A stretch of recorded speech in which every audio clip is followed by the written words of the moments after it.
Bonjour et bienvenue à tous. Je me présente, Dr Brooks, pneumologue, tabacologue, modérateur de cette réunion durant laquelle on va vous parler des nouveaux produits du tabac et de la nicotine. Les orateurs seront le Dr Natacha Guzmin, pneumologue, tabacologue, responsable du CAF Citadelle, et Monsieur Adrien Meunier, infirmier tabacologue, spécialiste des nouveaux produits, membre également du CAF Citadelle, qui a mis en route dès 2019 des consultations spécifiques à la vape. Vous pourrez poser vos questions, notamment par écrit. Les orateurs vous y répondront en fin de présentation.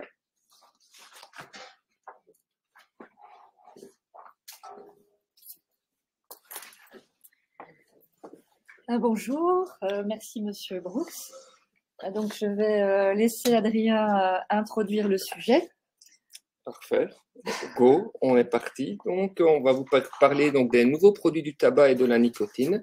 Et donc, avant d'entrer dans le vif du sujet, on va d'abord parler d'un meurtrier bien connu que tout le monde connaît, la cigarette combustible. Donc, la cigarette combustible, lorsqu'un fumeur va allumer sa cigarette, il va avoir une combustion, une production de plus de 7000 substances toxiques et cancérigènes. Et donc, ces substances sont responsables évidemment de maladies, pathologies cardiaques, pathologies pulmonaires et cancers.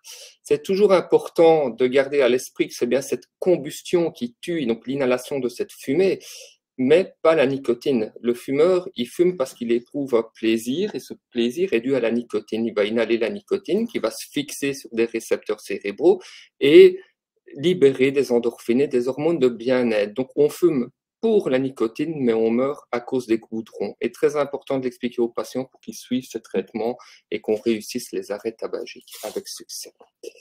Et donc, je vais vous garder, c'est un petit teasing, retenez l'inhalation de la fumée de cigarette. Lorsqu'on inhale la fumée d'une cigarette, on inhale une petite quantité de fumée en bouche, on va garder toute cette fumée en bouche, et puis après, on va inhaler cette fumée dans les poumons. C'est ce qu'on appelle donc une inhalation indirecte ou en deux temps de la bouche au poumon.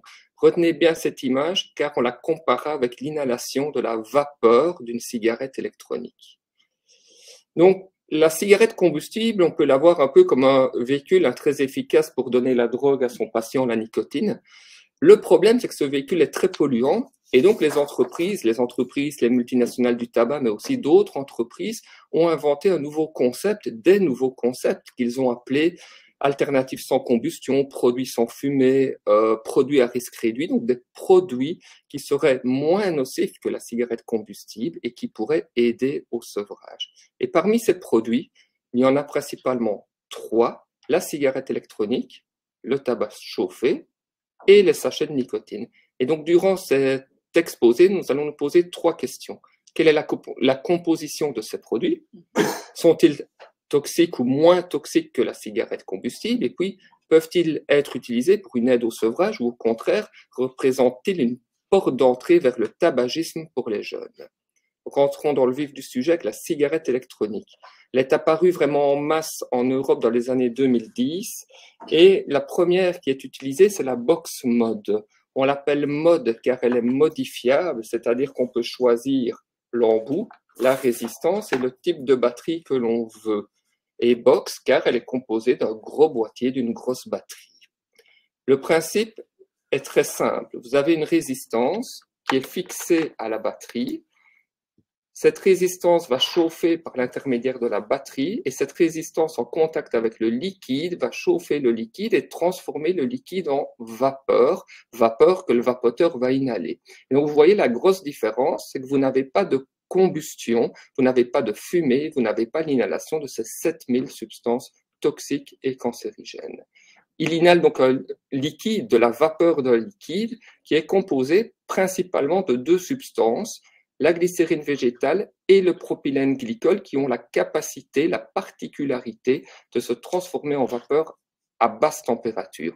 On va ajouter de l'eau pour fluidifier, de l'alcool pour stabiliser le produit, de la nicotine si on fait un arrêt tabac pour éviter les syndromes de manque et des arômes. Et là, c'est très important. Le premier message à retenir, c'est que lorsqu'on choisit un arôme, et par exemple l'arôme fraise, on ne va pas prendre des fraises bio qu'on mixe dans un liquide, Mais le goût qu'on choisit est composé de centaines d'additifs aromatisants qu'on va mettre dans les poumons. Et les goûts particulièrement sucrés, gourmands, comme fraises, barbe à papa, crème brûlée, gaufres, sont composés de beaucoup plus d'additifs aromatisants que les goûts simples comme la menthe ou le tabac. De plus, ces goûts très sucrés et très gourmands, lorsqu'ils sont chauffés, ils produisent des furanes toxiques. Donc, le message à retenir quand vous avez un vapoteur en face de vous, c'est de demander le goût qu'il prend. Et s'il prend des goûts très sucrés, très gourmands, plutôt lui conseiller des goûts plus simples, comme la menthe, comme le tabac, pour diminuer le nombre d'additifs aromatisants. Cette e-cigarette, hein, on l'a vu, le problème de cette e-cigarette BoxMod, c'est qu'elle chauffe fortement le liquide. Et en chauffant fortement le liquide, elle va entraîner des produits toxiques tels des carbonylés toxiques, du formaldéhyde et de l'acroléine. Ensuite, elle va entraîner une grande quantité de vapeur et donc le vapoteur va inhaler une grande quantité de vapeur comme une chicha. Et vous avez donc une inhalation directe. Rappelez-vous l'image du début. Le fumeur prenait une petite quantité de fumée qu'il gardait en bouche, puis il le mettait dans les poumons. Ici, il ne sait plus le faire. Il doit faire comme une chicha, prendre toute la vapeur et la mettre directement dans les poumons. Et donc, le fumeur va vous dire, ben, moi, ça ne me convient pas, c'est contre-intuitif, je ne m'y retrouve pas, et c'est pas la même inhalation. Donc, c'est une grosse différence. Ensuite, dans ce type de cigarette électronique, on ne sait pas mettre des taux élevés de nicotine, parce qu'elle est très piquante. On l'a extrait la nicotine de la plante de tabac et en l'extrayant, ben, elle est piquante et donc dès qu'on met du 6 mg par millilitre, ce qui n'est pas beaucoup, ben, le vapoteur va tousser. Donc un vapoteur qui vous dit en consultation « je tousse ben, », c'est souvent parce que la nicotine est piquante et donc il va être en manque de nicotine et il risque donc d'être en échec pour ses sevrages tabagiques ou bien il va transformer sa e-cigarette BoxMod en sucette et il va vaper toute la journée pour avoir son taux de nicotine. Et donc, il va consommer un nombre extraordinaire de liquide. Et donc, le message à retenir, c'est que ce type de cigarette électronique, donc BoxMod, n'est pas adapté pour un sevrage et est plutôt toxique vu la production de produits toxiques avec le liquide chauffé. Mais il n'y a pas que celle-là, donc moi je vais vous parler du deuxième type de cigarette électronique qui est la Pods. Alors la Pods est très différente, donc elle tient dans la main, donc je ne sais pas si vous voyez bien à l'écran, c'est assez petit. Donc on a une partie fixe qui est ici en dessous, et on a vraiment la petite pastille ici, je me rapproche de la caméra, je ne sais pas où je suis, là au-dessus, voilà, où on a l'embout buccal. On a le liquide et on a la résistance et tout ça est jetable. Donc une fois que le liquide est utilisé, ben, on la jette et on remplace par une nouvelle.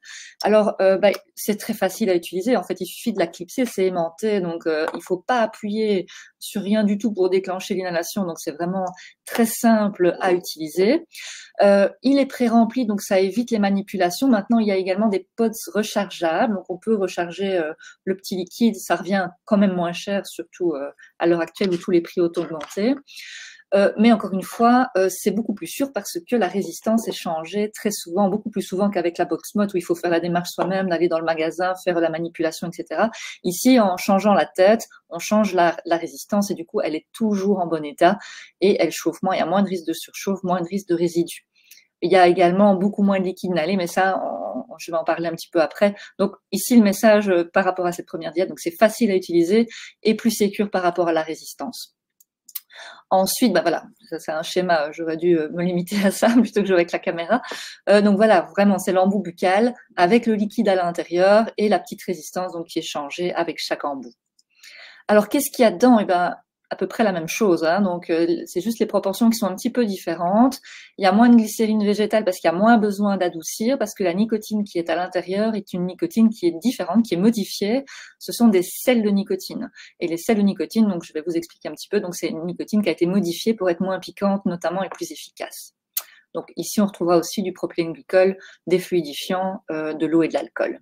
L'arôme, ça restera la même chose. Donc les sels de nicotine, c'est quoi? C'est une invention qu'on pourrait dire diabolique, mais finalement, ça nous sert quand même un petit peu. Donc la nicotine naturelle a un pH qui est acide, c'est celle qu'on va retrouver dans la cigarette classique, avec une absorption très rapide au niveau des vaisseaux sanguins et une arrivée très rapide au cerveau. La nicotine qui est utilisée dans la BoxMod, donc c'est le bleu foncé au milieu de votre schéma, elle a été purifiée, donc de la plante, elle a été purifiée pour mettre dans un liquide, et le pH est basique, et c'est ce qui la rend plus piquante et plus désagréable en fait. Donc on ne sait pas très bien l'utiliser pour des sevrages chez les patients qui sont très nicotinodépendants.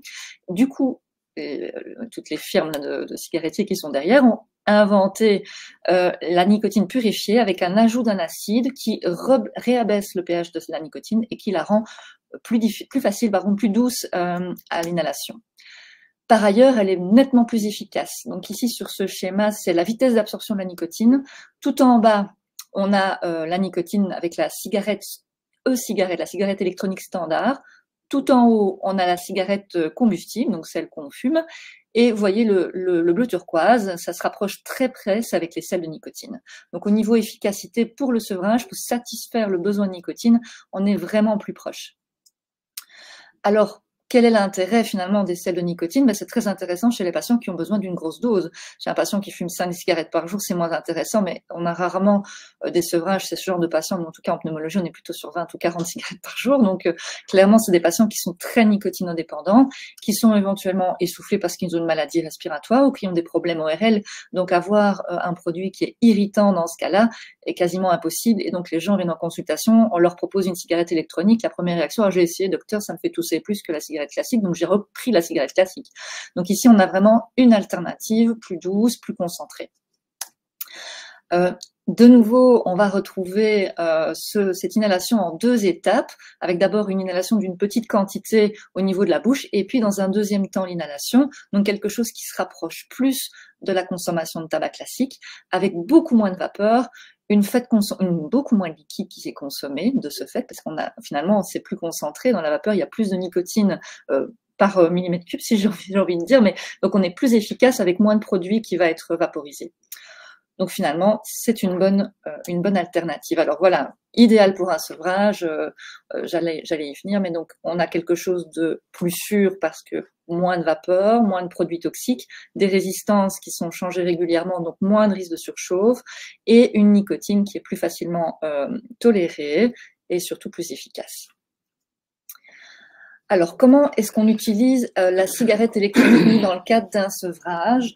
Donc, on n'a pas peur de mettre de la nicotine dans les cigarettes électroniques. Ça, c'est vraiment le message. Je pense qu'on est on a plutôt tendance à donner des grosses doses de nicotine inhalée pour éviter que les patients ne soient effectivement sur leur cigarette électronique toute la journée et donc consommation de plus liquide, plus de chauffe, plus de résidus potentiellement toxiques. Donc, bonne dose de nicotine signifie un patient qui va tirer moins sur sa cigarette électronique. Et ça, c'est vraiment un des buts de la substitution de cette manière-là. Et donc, on utilise la cigarette électronique comme forme modulable en plus d'un patch. Pourquoi? Eh bien, parce que ça. Donc, en jaune, c'est le gros méchant, donc c'est la cigarette classique, c'est les pics de nicotine dans votre sang. Donc on voit que c'est vraiment des gros pics avec au-dessus du schéma. Je ne sais pas vous le montrer, j'ai envie de vous le montrer sur l'écran, mais en fait ça ne marchera pas. Donc peut-être avec la souris. Donc c'est un schéma que j'utilise tous les jours en consultation. Ici, on a vraiment la sensation de bien-être. On a le creux de la vague où il n'y a plus rien qui va. Et puis du coup, le patient refume et on est reparti avec une sensation de bien-être et de soulagement. Le patch, donc en rose pâle, il évite quoi? Il évite la cata. Mais c'est tout ce qu'il fait. Donc il évite, comme tu disais si bien, là, voilà, il éteint l'incendie. J'aime bien cette expression. Et donc, comme j'explique aux patients, un patch tout seul, ça ne suffit jamais. Donc c'est bien d'éteindre l'incendie, mais c'est quand même bien d'avoir un petit plus, un petit soulagement. Alors on peut proposer des gommes qui, vous voyez, donnent un semblant de pic, hein, mais bon, c'est un petit plus. La cigarette Boxmot, donc celle qui fait beaucoup de vapeur et qu'on ne conseille pas, on est ici. Et la cigarette POTS, par contre, on arrive à quelque chose qui se rapproche du pic de la cigarette classique. Et avec les dernières générations, on se rapproche même encore plus. On devient presque superposable à la cigarette classique. Donc, au niveau du sevrage, c'est l'idéal. On a un patch pour couvrir vraiment la zone difficile et on a la cigarette électronique qui vient donner la satisfaction. Et ça, on est vraiment évidemment dans la phase aiguë du sevrage. Le but n'est pas de garder ça pour toute la vie, mais en tout cas, à la phase aiguë, c'est vraiment ce qu'on conseille.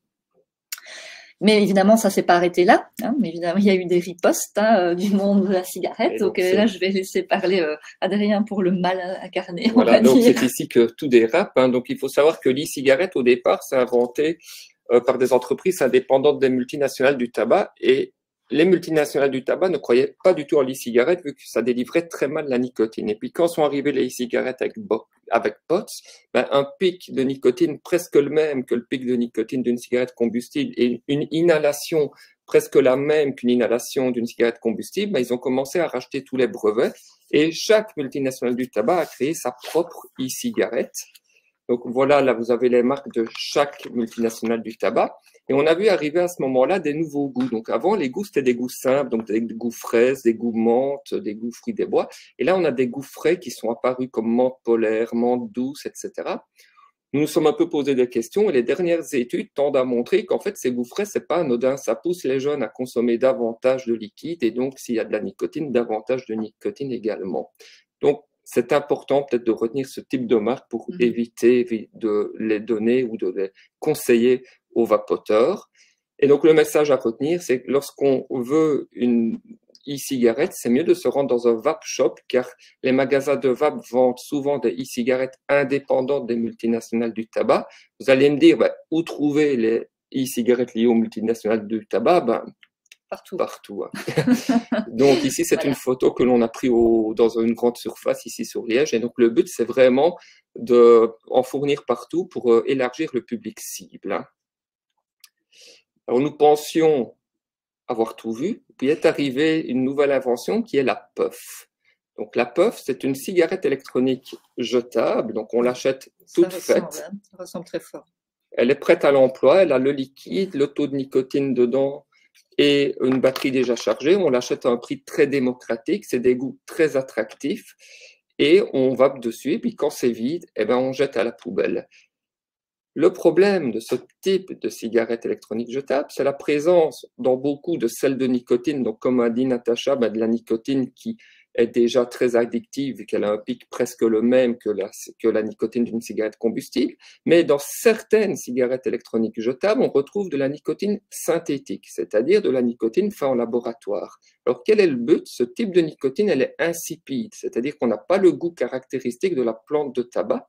Et elle est inodore. Et donc, lorsqu'on va vaper des grosses quantités, on ne va pas avoir cet effet de satiété qu'on a avec les sels de nicotine, donc c'est-à-dire un effet un peu âcre qui nous fait arrêter, et donc on va inhaler de grosses quantités de nicotine.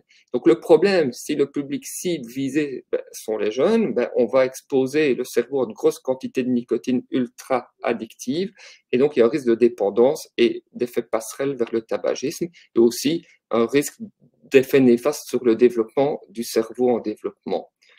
Ils nous disent, évidemment, les entreprises, que c'est pour aider les gens adultes à arrêter de fumer. Une étude est sortie très récemment et montre que les jeunes qui vapotent, 80% des jeunes utilisent la puff. Et quand on prend tous ces jeunes qui utilisent la puff, on se rend compte, et ça c'est quand même tracassant, que 72% de ces jeunes utilisent avec de la nicotine hautement dosée, et souvent ils ne le savent pas qu'il y a de la nicotine dedans. Et le marketing est pas mal. Hein. Donc on n'est plus sur des goûts de menthe, fraises, fruits des bois, mais on est sur des imagés de goûts, donc qui rappellent notre enfance, crème glacée, barbe à papa, boissons assez sympas. Et les lieux de vente, toujours identiques, hein, les night shops, les librairies, les réseaux, via les réseaux sociaux et les supermarchés. Et la toute dernière arrivée qui fait des ravages dans les écoles, donc si vous avez des enfants, des adolescents ce soir, allez fouiller les cartables, de grandes chances d'en retrouver, c'est la nouvelle puff jetable, 9000 puffs, donc c'est 18 millilitres de liquide, c'est énorme, et souvent avec 20 mg par millilitre de nicotine, et souvent sous forme synthétique. Donc vous vous rendez compte que le risque de dépendance est important, surtout qu'en plus on augmente le taux de nicotine, mais le prix diminue. Oui. Donc c'est parfait. Et la gourde, c'est la nouvelle qui va arriver sur le marché. À noter que j'ai vu il y a quelques jours en soirée la 9000 puff, donc elle fait de la lumière, hein. Donc il y a des LED. C'est clairement pas pour le cinquantenaire qui fume. Hein. Ça, c'est un gadget. Les jeunes c'était un jeune d'ailleurs qui tirait dessus, quoi. Donc, le public n'est pas pour aider à arrêter de fumer. Alors, nous avons vu le fonctionnement des e-cigarettes. Maintenant, est-ce que c'est toxique? Donc, on va voir là la toxicité des différentes e-cigarettes, mais en excluant la puff qui est un peu le mauvais élève de la classe. Hein. Et donc, lorsqu'on étudie une étude sur la cigarette électronique, c'est très important de bien se rendre compte la manière dont on aborde l'étude. Donc, si on aborde d'un point de vue du risque, donc si on regarde une personne qui ne fume pas et qui ne vapote pas, ben, peu importe ce qu'il va mettre dans ses poumons, c'est nocif. Un poumon, c'est fait pour respirer de l'air et donc, ben, évidemment, tout ce qu'on met sera nocif. Par contre, si on regarde un fumeur qui absorbe 7000 substances toxiques et cancérigènes, ben, passer à la vape peut être une bonne réduction de risque et une bonne étape pour arriver à un arrêt complet et que le patient respire de l'air. Et donc, on vous a juste compilé les études les plus importantes. Il y a le fameux rapport qui est publié par le ministère de Santé anglais, hein, qui est remis à jour régulièrement, qui disait déjà en 2015 que vapoter serait au moins 95% moins nocif que fumer. Et en 2022, ils ont mis à jour leurs preuves où ils continue à dire que le vapotage représente une petite fraction des risques du tabagisme, mais que vapoter n'est quand même pas sans risque. Donc, on doit faire attention aux personnes qui n'ont jamais fumé. Eux ne doivent pas utiliser la vape. Et donc, le tabagisme est beaucoup plus dangereux que le vapotage. Nous n'avons aucune donnée épidémiologique sur la sécurité à long terme, vu que, rappelez-vous, elle est utilisée de façon courante depuis 2010 principalement, et on ne connaît pas les effets délétères de l'e-cigarette, car souvent les vapoteurs sont des anciens fumeurs, donc quand il y a des effets secondaires, on ne sait pas si c'est dû au vapotage ou au tabagisme ancien. Vous avez vu qu'il existe des modèles très différents d'e-cigarettes et donc des plus nocifs que d'autres, et des arômes également plus nocifs que d'autres. Et souvent les études incluent des e-cigarettes qui ne sont pas comparables entre elles avec des arômes différents. Donc, il faudrait en fait prendre des jeunes qui n'ont jamais fumé, jamais vapoté, mettre une e-cigarette avec le même arôme et les faire vapoter 20 ans. On va pas faire ça. On va pas faire ça. Et on doit toujours faire attention à la production de formaldéhyde et d'acroléine, mais qui est surtout présent sur ce type d'e-cigarette box mode qui chauffe énormément le liquide. En conclusion, le gros méchant, c'est quand même bien la cigarette classique, hein, problème de combustion, de température et de composition, énormément de CO avec des problèmes cardiovasculaires. La e-cigarette, que de la vapeur, donc pas de CO. Évidemment, les goudrons cancérigènes. Pas de goudron dans l'e-cigarette. Les nitrosamines, production énorme.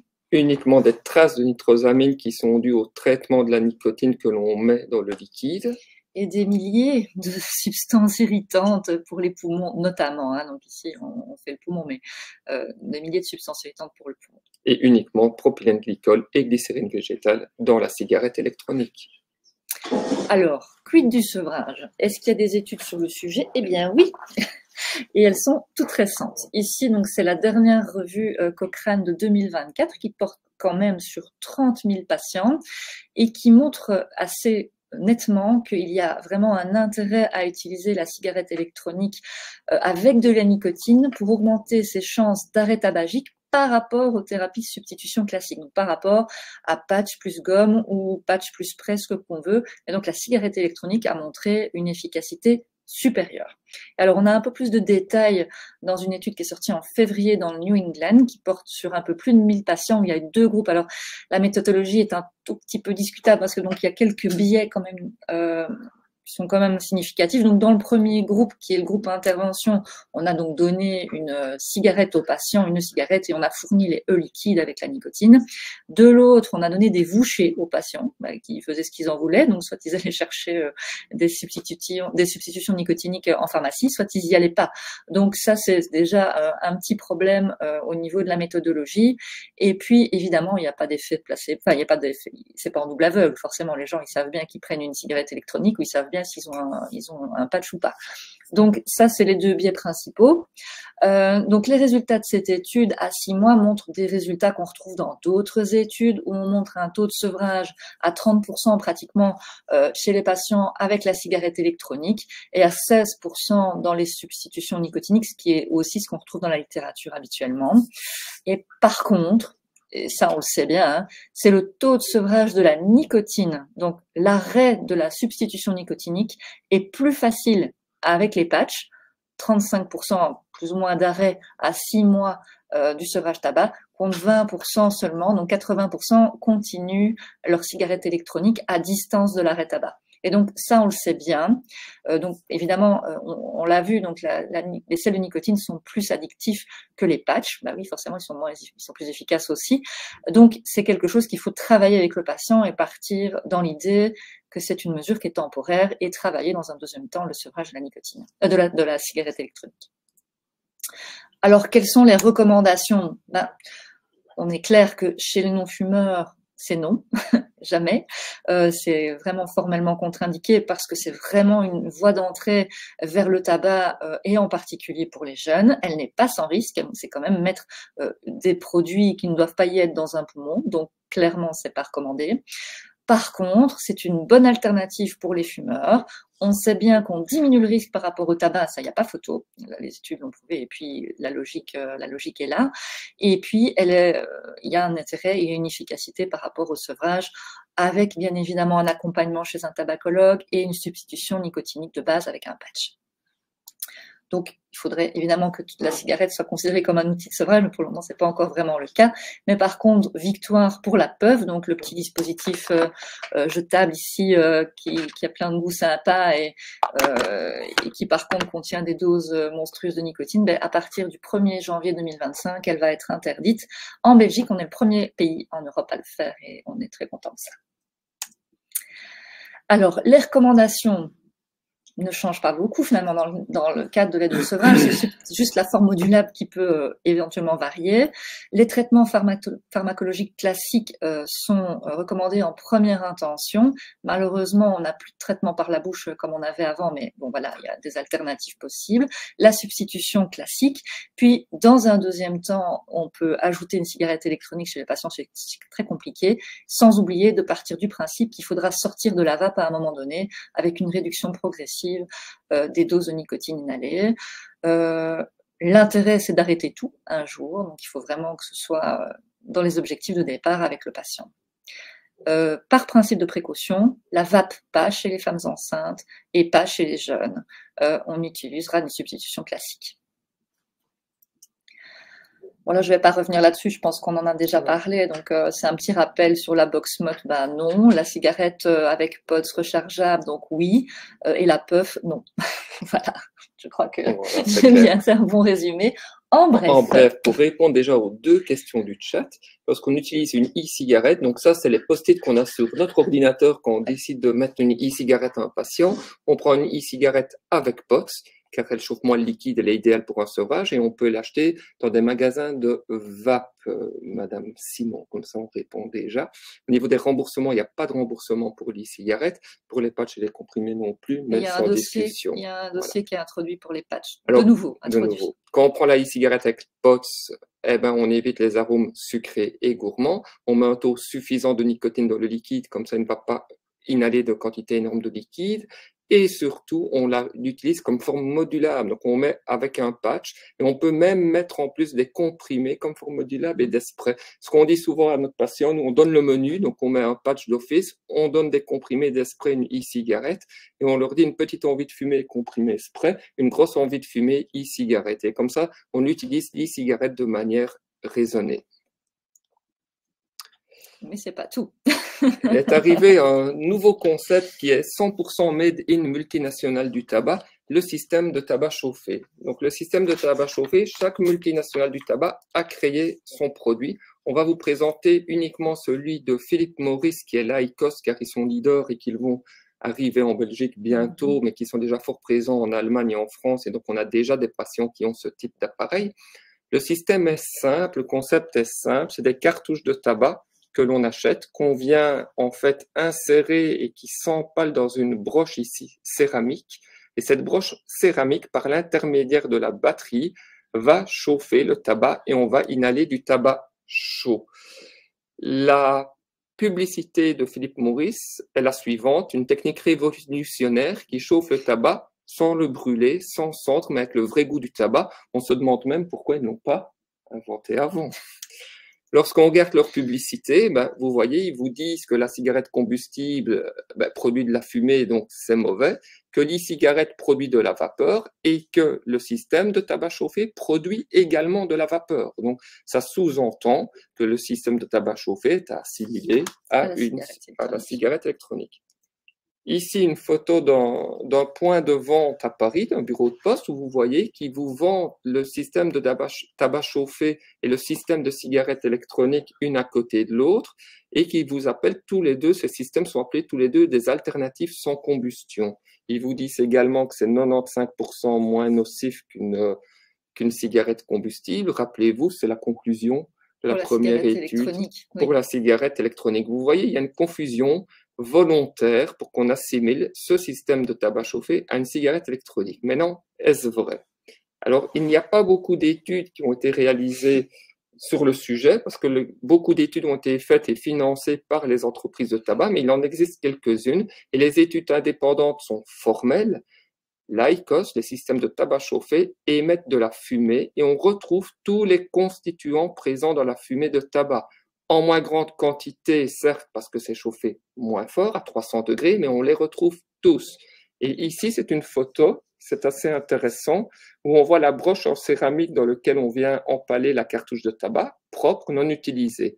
Lorsqu'on utilise, on met une cartouche de tabac, on fume, hein, et puis quand la cartouche est finie, on l'enlève, on jette et on doit nettoyer le support à chaque fois avant de remettre une cartouche. Et là, seulement après 10 utilisations, alors que le support a été nettoyé, on voit des dépôts noirs. Et ici, c'est un support qui n'a pas été nettoyé entre chaque utilisation. Et après 10 utilisations, vous voyez clairement des dépôts de goudron. Donc, ce type de système est bien un produit du tabac, à considérer comme un produit du tabac, et donc ne doit pas être utilisé pour un sevrage. Je pense qu'ils essayent de mettre une confusion pour qu'on l'assimile à l'e-cigarette et donc pouvoir la vendre sous le même régime. C'est pas tout. C'est pas tout. Est arrivé en 2019 les sachets de nicotine. Donc, pour pas confondre, le snus sans tabac n'a rien à voir avec le snus. Le snus sont des sachets de tabac, donc des petits sachets dans lesquels il y a du tabac, des arômes, de l'eau et du sel qu'on glisse entre la gencive et la lèvre. On laisse diffuser le tabac et la nicotine naturellement présente dans le tabac et ça va être absorbé par les capillaires buccaux. C'est un système qu'on utilise depuis des années et des années dans les pays nordiques, notamment en Suède. Il n'y a pas de cancer pulmonaire avec ça, vu qu'il n'y a pas de fumée, pas d'inhalation de fumée, mais il y a plutôt des cancers ORL, car c'est en contact avec la muqueuse. C'est interdit en Europe. Les entreprises ont trouvé la solution. On a retiré le tabac, on a mis à la place des fibres végétales, on a bourré de nicotine, on a mis des arômes et on l'utilise comme les sachets de tabac. Donc, on le met entre la gencive et la lèvre, on le laisse diffuser et on a cet arôme qui est diffusé avec une quantité importante de nicotine. Le petit problème, c'est que lorsqu'on a analysé ces sachets-là, on s'est rendu compte que le taux médian par sachet de nicotine est de 9,48 mg, 10 mg pour faire simple. À titre d'exemple, une cigarette fumée, c'est 1 à 3 mg. Donc là, vous avez l'équivalent de 10 cigarettes en nicotine. Et certains sachets comprenaient jusqu'à 50 mg de nicotine par sachet. Donc vous imaginez, si un jeune utilise ça, le risque de dépendance est énorme. Et puis autre chose, si un enfant avale par accident un sachet avec 50 mg de nicotine, on dépasse la dose mortelle. Le packaging. Voilà, c'est clairement pas pour de nouveau les cinquantenaires gros fumeurs, hein, on est bien d'accord. Et donc, ici, la Belgique, encore cocorico, a été le premier pays, et c'est le premier pays à interdire les sachets de nicotine, car il trouvait que le risque de dépendance était énorme si les jeunes étaient visés, que le marketing ciblait réellement les jeunes. Alors, on vous en parle quand même, parce que malgré que c'est interdit depuis le 14 mars 2023, on en trouve encore énormément chez les adolescents. Ils les ont via les réseaux sociaux et des marchés parallèles. Mais donc, beaucoup d'enfants en secondaire l'utilisent, mais aussi beaucoup de personnes dans certains sports comme le foot ou le hockey, car des sachets hautement dosés en nicotine donnent un effet stimulant et c'est, entre guillemets, une drogue légale. Un petit peu dopante. Voilà. Si on conclut, la cigarette combustible, comme disait Natacha, c'est le gros méchant, donc c'est celui où il y a le plus de substances toxiques. Notre but, nous, c'est d'amener tout patient à respirer de l'air. Pour faire ça, on peut utiliser les traitements recommandés, les patchs, les comprimés, le spray, et utiliser la cigarette électronique selon les recommandations. On évite le tabac chauffé, qui est ici, car il y a de la combustion et donc c'est toxique. Et on évite les sachets de tabac et les sachets sans tabac. Alors, vous avez compris que les nouveaux produits du tabac, c'est mieux que les séries Netflix, hein. Il y a toujours une suite et donc on n'arrête pas le progrès. Alors, Donc, ils n'ont jamais à court d'idées, hein, donc effectivement. Donc ici va arriver en Belgique, mais il y en a déjà. Hein, donc les jeunes connaissent déjà, c'est sur les réseaux sociaux. Donc ça s'appelle les Nicopop. Donc c'est des espèces de tic-tac à la nicotine en fait, avec de nouveau plein d'arômes attractifs. Donc c'est des petites billes à suçoter gentiment et qui contiennent des toutes petites doses de nicotine. Quel est l'intérêt? Eh ben, aucun.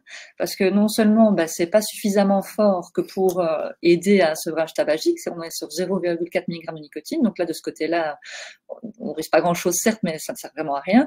Et par contre, de nouveau, c'est mettre de la nicotine sur des cerveaux en forme qui ne sont pas finis, donc qui sont toujours en formation, et donc un risque d'entrer dans le tabac qui est majeur, quoi. Donc, on manque pas d'idée. Alors, par rapport au tabac chauffé, donc l'interdiction des arômes s'applique également au tabac chauffé. Donc, de nouveau, les cigarettiers se sont dit, tiens, qu'est-ce qu'on va pouvoir faire pour pouvoir continuer à vendre nos histoires? Eh bien, on va remplacer le tabac par des fibres végétales.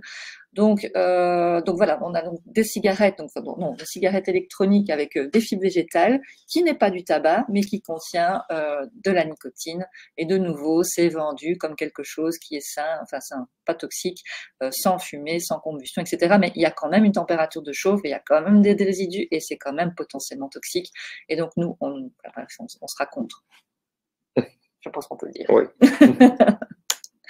Donc voilà, vous avez bien vu que c'était pas si simple. Hein. Franchement, moi, je suis très contente de travailler avec Adrien parce qu'il est super intéressé par le sujet. Donc dès qu'il y a un nouveau truc, je suis au courant miraculeusement. Mais franchement, c'est très compliqué de s'y retrouver. Il y a beaucoup de dispositifs, beaucoup de choses qui sont aussi créées par les cigarettiers derrière, et c'est jamais quelque chose pour votre bien. Et c'est bien de le savoir. Donc ici, cette présentation avait pour but surtout d'un peu éclairer. Maintenant, je pense que ça bougera encore, que dans un an, on refera une présentation, ce sera pas la même. Et donc voilà, il faut rester informé de tout ça. Je vais dire juste un petit mot de la position de l'ERS. Donc l'ERS, l'European Respiratory Society, donc c'est les pneumologues européens en résumé. Donc l'ERS se positionne en défaveur depuis toujours par rapport à la cigarette électronique pour des raisons claires. Rien ne doit rentrer dans le poumon en fait, hein, et on peut tout à fait comprendre. Donc l'inhalation de produits à base de nicotine et de tabac crée une forme de dépendance, c'est nocif, c'est pas bon pour la santé, c'est à éviter. Et donc ils ne le recommandent pas. Et surtout les produits dérivés. Donc il y a aussi une rajoute par rapport à la dernière déclaration de l'ERS, ils ont rajouté tous les produits dérivés, donc je parle des petits sachets de nicotine, des Nicopop, etc. Et donc on tient bien compte évidemment de l'avis de l'ERS, mais on sait bien qu'en dans la vraie vie, il faut des solutions pour que les patients arrêtent de fumer, et que ça peut être l'une d'entre elles. Pour information, donc le CAF de la Citadelle a fait il y a quelques semaines d'ici maintenant des petites vidéos qui sont très courtes, hein, c'est quelques minutes, mais sur tous ces nouveaux produits. Et vous pouvez scanner le lien sur votre écran pour avoir accès à toutes les vidéos et éventuellement les diffuser, les partager aux patients ou à des collègues. Donc c'est vraiment un outil très utile pour informer. Je ne sais pas si je peux passer pour ce que vous avez scanné. Donc on vous remercie en tout cas pour votre attention. Je vais laisser Adrien conclure, mais on va répondre aussi aux questions. Oui. Donc, on vous remercie. En effet, on a notre centre d'aide aux fumeurs. Hein, si jamais on a une équipe motivée, dynamique, on a des consultations spécifiques pour la vape, mais d'autres consultations aussi. Et donc, on voulait également remercier l'ensemble de l'équipe. Oui. Vu qu'on n'est pas seul, hein, on est tout un groupe motivé et dynamique. Voilà. On va répondre aux questions. Oui. Alors, donc la première question, très concrètement, quelle cigarette acheter, marquer ou acheter, ça je pense que nous avons répondu. Les cigarettes avec POTS. POTS rechargeable ou pas, un magasin spécialisé en cigarettes électroniques, on en voit partout dans les galeries commerçantes ou même dans les centres-villes. Alors, combien ça coûte une bonne cigarette? Une bonne cigarette avec POTS rechargeable, c'est plus ou moins 25-30 €. Ce POTS qu'on recharge se garde plus ou moins 15 jours et c'est 5 € lorsqu'on remplace, donc ça reste un prix très démocratique. Et les e-cigarettes avec POTS non rechargeables, c'est-à-dire dans lequel il y a déjà le liquide et la nicotine et qu'on jette l'entièreté à chaque fois et on remet une nouvelle, 15 € l'entièreté, et puis plus ou moins 3-4 € à chaque fois le nouveau POTS. Savoir la question combien de temps on tient avec un POTS, Tout dépend le taux de nicotine qu'on met. Si on met un taux haut, ben, on va tirer moins, donc on va le garder longtemps. Et si on associe avec un patch, on va le garder encore le patch encore plus longtemps.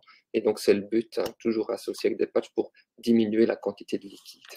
À quand le remboursement? Ben ça, c'est pas demain la veille, parce qu'on est plutôt dans une politique de répression là, avec une augmentation des prix. Donc non, ça ne sera pas remboursé, la pote, ça ne sera pas remboursé. Quel dosage de nicotine dans les e-cigarettes en fonction de la consommation de départ de cigarettes, où les acheter et comment procéder au sevrage? On regarde concrètement un patient qui fume 20 ou 30, on va dire 20 cigarettes. On va partir sur, on va faire un test de CO pour être sûr de sa vraie consommation. Si c'est 20 cigarettes, on compte 20 mg de nicotine plus ou moins. Donc on va le couvrir avec un patch 21 mg. Voilà. Et en plus, on va mettre la cigarette électronique avec un taux assez élevé. Donc souvent, nous, on n'hésite pas de commencer avec 8 ou 10 mg de nicotine par millilitre. Et puis on le revoit rapidement pour voir la quantité de liquide qu'il consomme. 2 millilitres par jour, c'est acceptable. Au-dessus de 2 millilitres, c'est beaucoup. Et donc là, il y a deux solutions. Soit on réaugmente le taux de nicotine dans la e-cigarette, soit dans le patch. Nous, on préfère dans le patch. Comme ça donne une dose, on éteint l'incendie, mais on ne va pas en remettre trop. Sinon, si on remet dans l'e-cigarette, on fait des pics importants et on ne ferme pas les récepteurs. Voilà. Alors, pour la réduction, c'est vraiment individuel en fait, en fonction du patient. Un patient qui tire encore toute la journée sur sa cigarette, on ne va pas réduire le dosage. Donc ça, c'est vraiment quelque chose d'individuel et au cas par cas, y compris pour les patchs. Même c'est les patients qui ont que des patchs. On dit toujours 3 semaines par palier, 3 à 6 semaines. Moi, je dis toujours aux patients, vous ne descendez pas vos patchs tant que vous n'êtes pas à l'aise avec la dose actuelle, quoi. Donc ça, c'est vraiment très individuel. Peut-on avoir les DIA? Sûrement. Le webinaire sera en replay. Voilà. Et un grand merci pour cette présentation très complète. Et le PowerPoint, vous l'aurez effectivement. Ce sera disponible.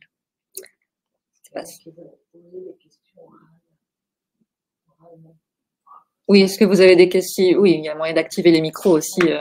Si vous voulez poser d'autres questions, vous n'hésitez pas.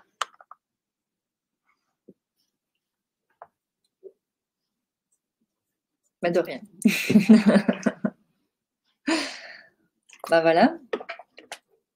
De toute façon, on reparlera un jour. Hein, donc, on se retrouvera. Oui, on se retrouvera avec de nouveaux produits à vous montrer. Merci beaucoup à Monsieur Brooks.